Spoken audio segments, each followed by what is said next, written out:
It was a great thing that we were able to get some minutes today against a quality opponent because it has been a long layoff.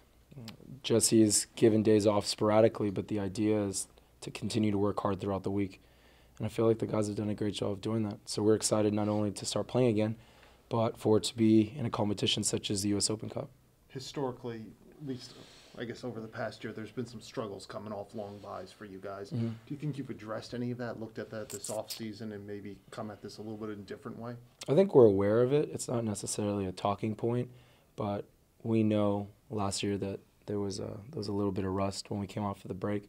And I also think that's why Jesse structured the training week the way that he did, is because we wanted to stay competitive. We wanted to continue to build off of what we'd been doing the last 7 games, but then also understanding that it's a tricky matchup in the U.S. Open Cup. We have to go up to Rochester, and from my understanding, they're quite difficult to play up there. So we're not underestimating them by any means. If anything, we're putting a very strong lineup because we have a trophy case that we would like to fill with silverware. Obviously, John handles the USL games. Did John Wolnick talk to you guys as well, not just Jesse, but him as well, to talk about Rochester? The scouting started today.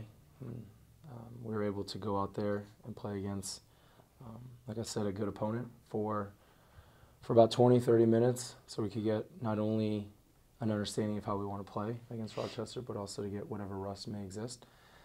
And going up there, we know that they're very defensive. They haven't given up a lot of goals, so it's going to be very important for us to not only put the game on our terms, but find ways to get in behind them. We understand that they're very difficult there, but that doesn't necessarily change our mindset. We know that whether it's at home or away, in order to win these games, you have to come with the right mentality and the right effort. After, of course, 2 weeks off from league action, now you're coming back, you start the Open Cup, and then there's going to be a couple other league games as well. You're going to be, I think, 3, including 4, in probably like a week and a half or so. Yeah, we know that with the scheduling, Copa America sort of compressed everything, and that's fine. I mean, that's just, everyone's dealing with that. It's not just us. So we're going to take it one game at a time. We don't want to look too far ahead, but we know that this is a very important stretch.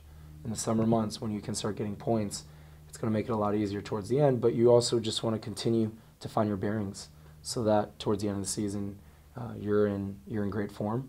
And I feel like that we're close to that, but it's gonna take the right sort of mindset in this next game to then carry us through the summer months.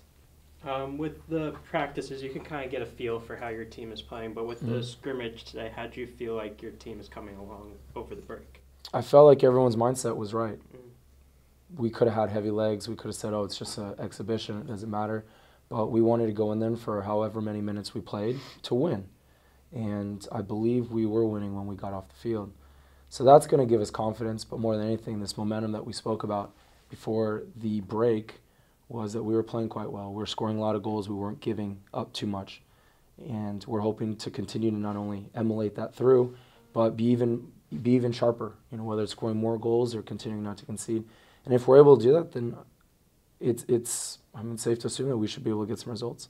We don't know the extent of Kamar's injury that he suffered, but if he's not available Wednesday, this weekend, whatever, I mean, it will be yet another backline probably formation that you guys had. What have been the struggles this year for the back four? It just seems like every 2 or 3 games there's some sort of curveball that maybe last year continuity was the strength of this team, the back line. Yeah, for sure. When you look at last year, there was a very predictable back line, and this year that hasn't been the case, but we also believe that whoever we put in there is going to get the job done.